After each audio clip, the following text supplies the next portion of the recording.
This show is part of the Head Stuff Podcast Network. Welcome, gather round the fireside and listen to a tale of Fionn McCool, Cú Chulainn, Deirdre of the Sorrows, Grawn your wail. From giants right down to fairies, of both the trooping and solitary, and those who are sometimes scary. Anything goes by the fireside. Yeah. Fireside, the Puka Fireside, the Marrow Fireside. Kings and queens fighting heroes, don't you run from the fun, there's no need to hide. Sit by the fireside.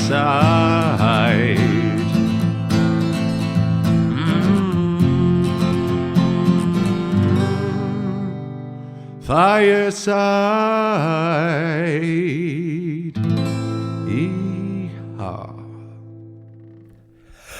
Hello and welcome to Fireside, the Irish storytelling podcast. Each episode of Fireside, we take a story from folklore or mythology, we retell it, have a chat about the tale itself and about the craft, the culture and the history of storytelling.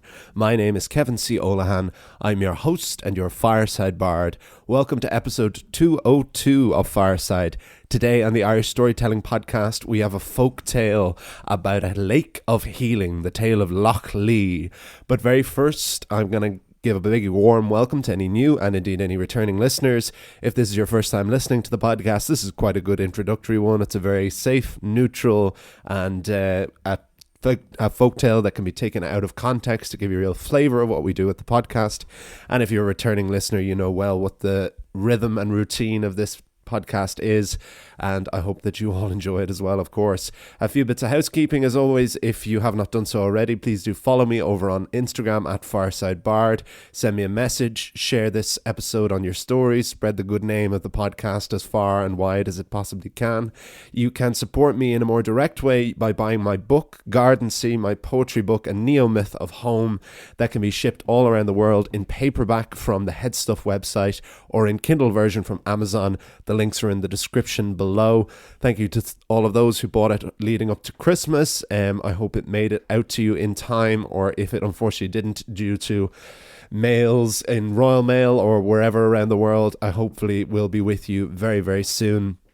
I had a great little tale I'd like to dedicate this episode to Ian, who was a guy who contacted me a few weeks ago saying that he wanted to give Garden Sea as a gift and could he have a signed copy of it. And I was in New Zealand until the 23rd of December, so I wasn't going to be able to send a signed copy to him before that.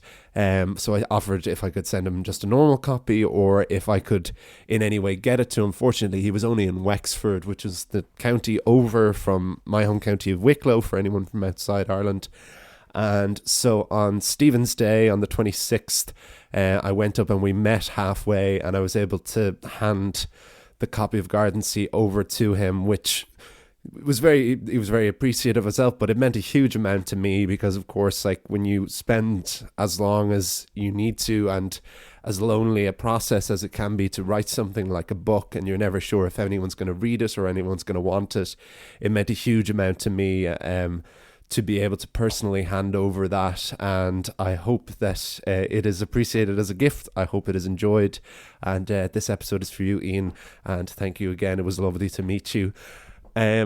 If you don't, if not the book, which is there and the links are there, you can support the podcast directly by joining Headstuff Plus at headstuffpodcast.com, where for as little as €5 a month, although you can pay more if you want, you can gain access to bonus material, not just for Fireside, but for all of the podcasts on the Headstuff network. I am recording. I can even just hear it in my own voice. I don't know if you all can. I'm back recording from home. I'm back in my family home in Wicklow for the Christmas break.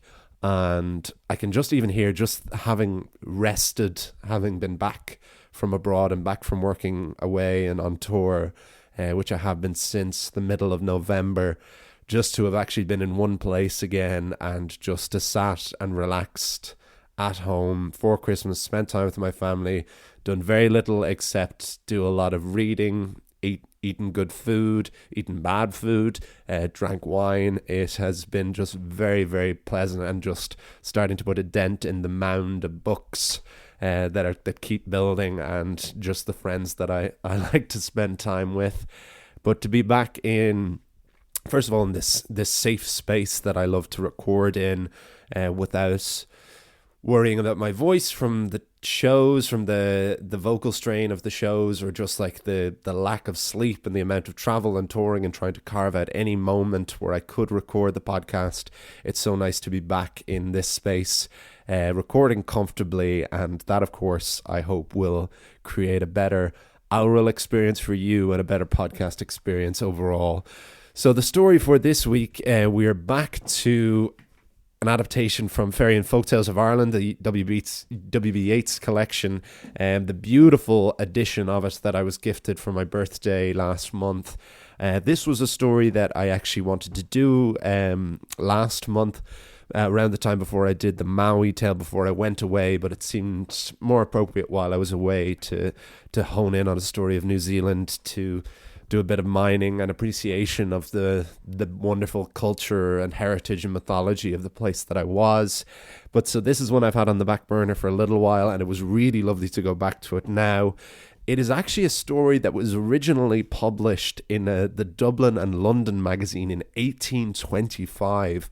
So it is one of the older folk tales, certainly.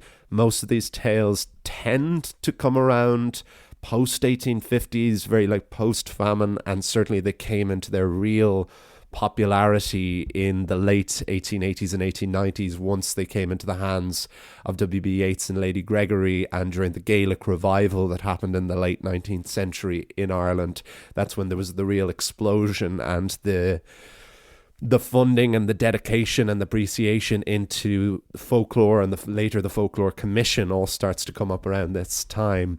So this is quite early. This is pre-Dickens. This is pre-Charlotte and Emily Bronte even, which I only randomly bring up because I'm currently nearing the end of the masterpiece that is Jane Eyre, having never read it before, because I wanted to read the Brontes now because I have a girlfriend who is from West Yorkshire, and the Brontes were from West Yorkshire, so reading Jane Eyre, and then I'll move on to Wuthering Heights afterwards, which are two classics that I'd never read anyway, but they bring me into a world that just seems appropriate now. My girlfriend has given me this window into this world, and it makes reading these works makes me feel closer to her in a way. So that is why I referenced the Brontes there.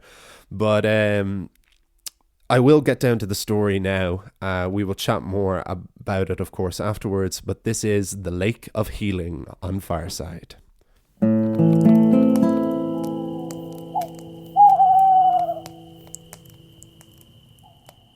The Lake of Healing. There is a lake in Ireland, one that is nothing at all much to look at, not especially large and not especially picturesque. The reeds around it are overgrown and spread into the waters, rising up out of the scummy marsh like long dead fingers attempting to escape a foregone fate. And though this lake is probably a haven for all manner of pond life, large and small, there was nothing in particular in appearance that would encourage any person to visit. But as always, things are not what they seem, and this lake, known as Loch Lee, was one of the most important and powerful waters on the island. It was known as the Lake of Healing. Plenty came from all around the world and bathed in its cold and murky waters. But it was not enough to merely submerge yourself in the Lake of Healing. You had to take a staff or stick as long as you could find and shove it down as deep as you could reach, for only by scraping the bottom of Loch Lee and scooping up some of the damp black plaster from its lake bed could the enchantment be found. It was this black plaster that could cure any ailment or disease, and the reason for this was it was rumoured that there was a castle at the bottom of Loch Lee. A castle for, and only accessible to, the Sidhe, the other folk, the fairies. Seamus Asnee was a poor young boy who lived not far from this lake. But Seamus was not the educated or interested sort, and so took no heed of lake superstitions. Seamus's father had recently died, and no lake water had saved him. So it was up to the poor young boy to look after his widowed old mother. They didn't have much in this world, but they had a small, fertile plot of land where they grew crops, and one small, dun cow, who gave them a drop of milk. Seamus was also a savvy young fella, and would roam the hills and valleys collecting heath to make brooms out of, which his mother took into town to sell at the market. With this broom money, the widow brought home tobacco, salt, and a few other small pleasures that give an extra joy to life. And all things considered, they had each other, a roof over their heads, grain in the earth, and a healthy supply of milk, so both Seamus and his mother were quite contented with their lot in life. One rare and fine Irish summer's day, Seamus took his satchel and went out collecting heath. On this day, he had to go much further from home because the townspeople don't like to stoop when they sweep, so Seamus had to find the longest heath possible for making brooms out of. His little dun cow was far more lapdog than idle cattle, and would follow Seamus with him everywhere he went. And Seamus was always happy with the company. He would look into the vacant, brown, long-lashed eyes of his beloved beast and would put the world to rights. This rare and fine Irish summer's day was especially hot, and Seamus soon found himself in need of a rest. He put down his satchel and lay down on the long pre-harvest toasty grass to sleep. While Seamus snoozed, his dun cow grazed nearby. The serenity was soon broken by the arrival of a band of Gan Canach, fairies known as love-talkers for their handsome looks and bewitching charms. Many a mortal lady has fallen under the spell of a Gan Canach. These fairy rogues and rovers were all at play. Some were dancing, others kicked a ball, and others still wielded the ashen sticks of the ancient Irish sport of hurling. Seamus awoke to the sound of hurley on slither, and watched in awe at the supernatural skill of the Gan Canach. Seamus's eyes were drawn in particular to the captain of the team, who looked to be the leader of the entire troop, who struck the ball so high it hung in the sky like the moon in orbit before landing safely back on the hurl. "Bravo, my fine hurler!" Seamus unwittingly shouted. He couldn't help himself. Seamus didn't remember anything else, for the fairy hurler then took the slither and smashed it against poor Seamus's face. It struck him right between the eyes. When he regained consciousness, Seamus could taste the blood and throb of his broken nose. "I'm blind!" he cried as he attempted to regain his equilibrium. Slowly the blurred and blackened vision of Seamus returned. The Gan Canach had all disappeared, and worse, so had Seamus's dun cow. Seamus returned home to his mother, who was horrified by his appearance. "What happened you?" she asked. "I got a slither in the face off a Gan Canach." "A what?" "One of those other folk boys that runs off with young ones. But never mind that. The cow wandered off while I was out cold." This worried Seamus's mother even more than his cuts and bruises. "What will we do?" "Don't you worry, mammy. I'll clean up me face and then go out and find that wandering rascal." Seamus went out in search of his beloved pet, and after searching fields and glens and valleys, he finally came across a bog with 2 horns sticking out of the dark oblivion. It took Seamus and 4 others to hoist the cow from the bog, at which point, of course, the poor creature was long dead. Seamus took the beast home, where it was skinned and sliced up, and though they would now have hide to sell to the market for leather and a plentiful supply of meat, the meat would not last long, and now they would have no source of milk.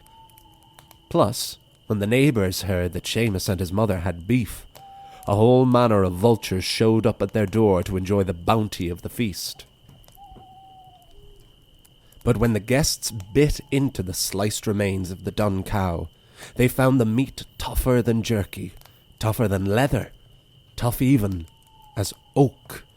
It was like biting into the oldest tree in Ireland. There was no chew, no flavour, no sustenance. Eventually they had to throw the meat out for the dogs, but the dogs would not even sniff it. And so the mortal remains of the dun cow rotted in the ditch. Without a cow and no milk, Seamus and his mother had to work twice as hard to survive. Now any money they earned from Broomheath went towards milk, and there was no money for the joys of tobacco or salt or anything else. Times were hard, and Seamus had to go out every morning and evening looking for any last twigs he could. One evening, Seamus happened upon two Gancanna again, and what were they with? Only a little dun cow. "That's my mother's cow," cried Seamus. "No, it isn't," said one of the fairies. But Seamus had already leaped onto its back, and when the fairies attempted to spirit away, Seamus was already gripping onto the cow's horns for dear life. The cow bucked and jumped from the earth and into the waters of Loch Lee. They sank deeper and deeper into the lake. Seamus thought his hour had come, but still he would not let go of the horns. He would not lose his cow again. But just before he ran out of breath, Seamus found himself full of life once more as he stood before an enormous glittering castle, shining with jewels that wobbled in the water. 100 figures then emerged from the castle gates and surrounded Seamus and the cow. "What are you doing down here, mortal?" asked one gentleman. "This is my mother's cow," defended Seamus. "How do you know that?" "Because a group of Gancanna stole her from me after I saw them playing hurling. I've spent most of my life with this cow, and I know her better than the heath scars on my right hand." "Very well," said the she. "We offer you gold to the price of 20 cows. The cow's worth more to me than 100.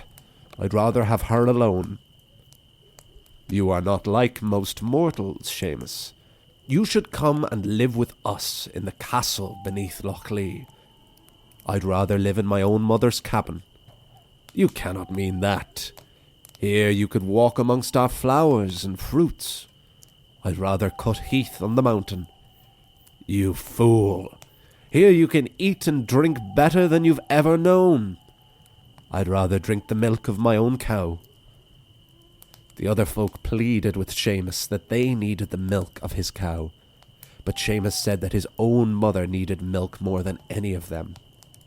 When the fairies realised that Seamus was too stubborn to be reasoned with, they all began to beat the poor young lad into submission.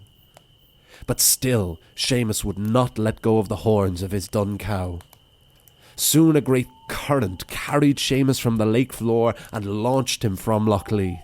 The lad landed safely at the shore, with his beloved cow in tow.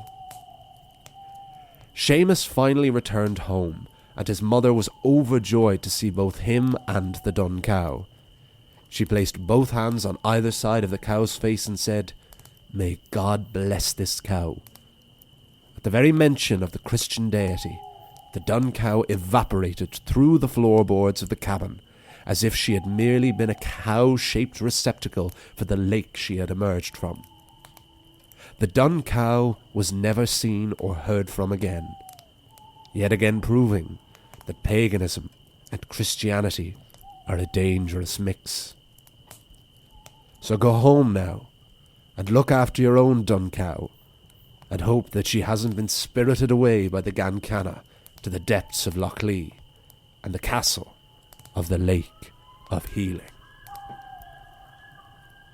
The end.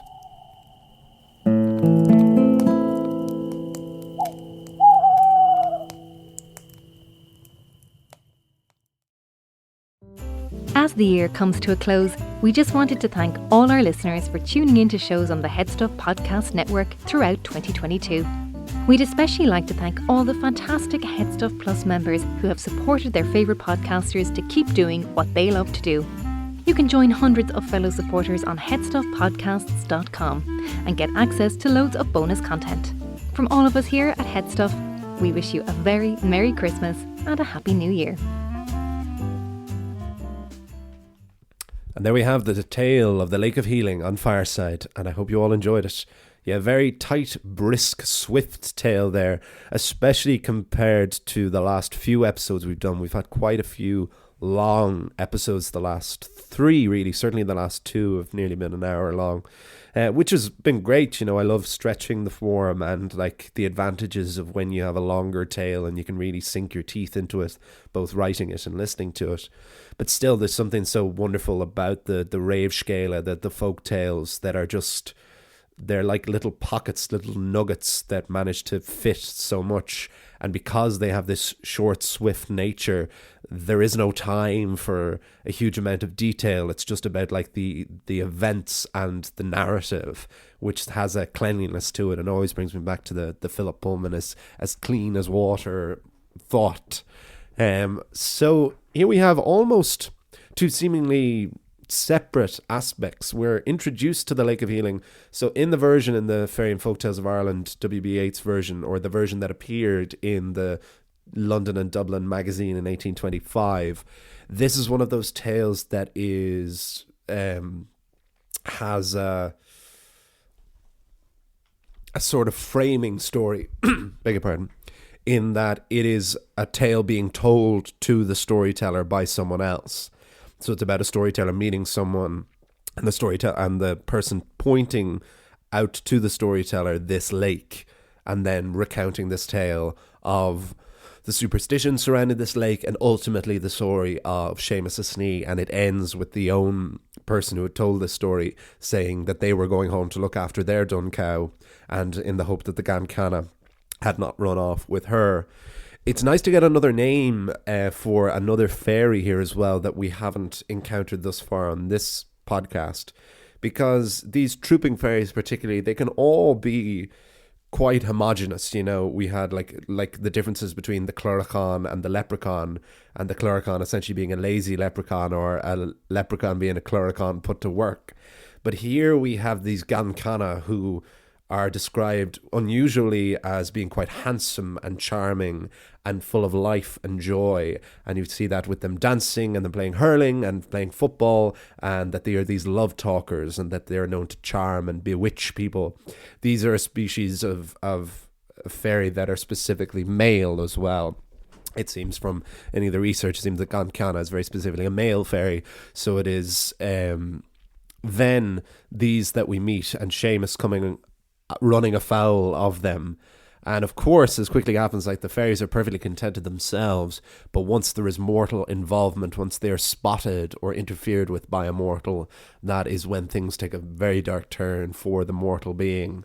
And so Seamus is beaten with this slither, with this hurley ball right into the face, and his dun cow is stolen.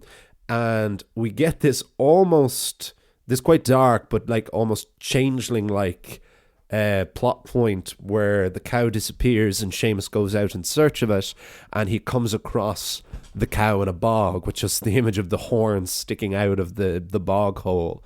And they take him home, or take her home and skin the cow and cut her up for meat. Waste not, want not, as they say. But as they bite into it, it's inedible. It's tough. It's not even tough just for like poorly cooked meat. It tastes like oak. And those remember from Changeling Tales, one of the common things that the fairies replace a mortal infant with as a changeling is an oak stump, is a log. And so it seems that the fairies have done this. They have essentially performed a changeling on a cow. And so that it actually was just this cow-shaped oaken tree stump that they then bite into and throw out, and the dogs won't sniff it, and it is left to just decay or rot in the ditch as the wooden shape that it is. And so Seamus then has to work twice as hard. Because we have ultimately a tale of contentment here. We have this boy and his mother who have very, very little, but they have enough, and they are happy. And so, of course, when that is disrupted, then they realize the true depths of poverty that they were so close to. All they had more was milk, And so once the milk is taken from them, then everything has to go into providing any level of milk, which robs them of any even simple pleasures like salt or like tobacco that they had. And so then, of course, Seamus comes across the Gankana again, carrying his cow. He recognizes the cow instantly, grabs onto the cow and goes down back into the lake. And then we return to the Lake of Healing, which was introduced to us through its healing powers, and this black plaster that's at the bottom of the lake that can cure any ailment. But that's not the function that the Lake of Healing plays in this particular tale, because we learn that it is healing because of this castle, because of this castle of the other folk that lies at the bottom of the lake floor. And Seamus goes down there and he is interrogated by these 100 members of the Sidhe that emerge from this castle. And they offer him everything. They offer him gold. They offer to live there, essentially offering immortality. But Seamus is so stubborn. And again, to get back to this point of contentment, he knew a sense of happiness and with having very little. And so he has lost this sense of happiness, but knows that all he needs to get back to that level of contentment is to have this cow. And so there's a nobility in how he refuses absolutely everything. Even when the fairies reduced to beating the living shite out of him, Seamus still holds on to the horns of the cow before being swept up out of the lake and landing back and going home. And then unfortunately the tale has quite a tragic end, which is, of course, that the mother blesses the cow and brings God into the question, which the fairies never like. There is this constant war that is one of the most uniquely, I find, interesting aspects of Irish folklore, is this constant battle and this occupying, these two things occupying the same world, totally at odds with each other, but still dwelling together, which is the Christianity and the paganism. And so we have these immortal supernatural beings that are said to have no souls, and they cannot achieve immortality in a Christian sense, and that they are kind of at war with priests and with the Christian God. And that was most wonderfully, I think, illustrated in J.M. Singh's book on the Aran Islands, where there was this Christian belief that all fairies are fallen angels, that after the war for heaven between Lucifer and God, that the angels that sided with Lucifer, that fell and were cast out of heaven, that some of them were spared and allowed to wander the earth as fairies, and that is one Christian belief for why they could accept that fairies existed in Ireland. And so here we see the other side of that, where once someone that's immortal uses God to bless a cow that has spent so much time and was dearly beloved by this group of fairies, that is the end of the cow, that the cow just disintegrates, it evaporates. And it is unknown whether the cow returned then to Loughlea forever, or if that was just the death of the cow forever. But it gives a very potent and tragic end to quite a simple tale of what happens, and the constant tenterhooks that you always have to be on once you as a mortal encounter any aspect of the supernatural, any aspect of the other folk, particularly in Ireland, and particularly with these types of trooping fairies. So yeah, a huge amount there in such a brisk, swift tale, and one I very, very much liked and hope you all enjoyed as well. I will wrap things up now, but I really hope you enjoyed this episode. It's been lovely recording back from home, lovely to feel energized, feel vocally stronger, feel a more relaxed atmosphere. As I always say, I love being able to take the podcast on the road, that I can go anywhere in the world and still be here every week and still be with you all every week. And there are benefits to recording abroad, and there are benefits to recording from home. And so it's really nice to feel the benefit of recording home from then before I head off again, because I'll be back on the road in a few weeks now, going to America with World of Musicals again for about a month, performing shows in about 10 states, just a little 1 month tour. But I can't wait to go back. It's still always it's probably my favorite place to work, and it's my favorite place to travel around, because you go around America and it's like going to a different country every time you cross the state border, and so you get to see the various different sides of such an immense and massive country. And I'm very, very much looking forward to going back and seeing some of the parts of it I haven't seen before, and seeing some of the parts of it I have and seeing again. So yeah, if any American listeners are around, I can put the link to the website in. I'll have more details of where our shows are, if anyone would like to come along. If musical theatre is your type of thing, but would like to come along and say hello, please do. But other than that, if you have not done so already, follow me over on Instagram at FiresideBard. Email me at thefiresidebard@gmail.com. Buy Garden Sea in paperback or in Kindle version. All the links are in the description below. We can ship the book anywhere around the world. Look forward to sending off more copies. You can support the podcast directly on headstuff.org or at headstuffpodcast.com rather. Links are in the description below again. Next week we will have a bit of a different tale. So as I said, the new format that we're going to try with the podcast is to alternate between an Irish myth, an Irish folk tale, and then a world tale from either world folklore or mythology, just to get a real span and a breadth and keep it alive and constantly have them to compare back to, so that we always remain rooted in the Irish and Celtic mythology, but can constantly have a finger and in the other pies of the world mythology. And so we're going to start with a bang with that, with one of my favorite tales my whole life, and one I'm looking forward to doing an adaptation of. So next week we're going to have the tale of Rumpelstiltskin from the Grimm folklore. I'll see you all. You'll hear me all next time. And remember, wherever you are and wherever you go, you can always join me by the fireside. This show is part of the Head Stuff Podcast Network, a hub for the creative and the curious. Shows are produced in association with Head Stuff and the Podcast Studios Dublin. Find out more or become a member at headstuffpodcasts.com.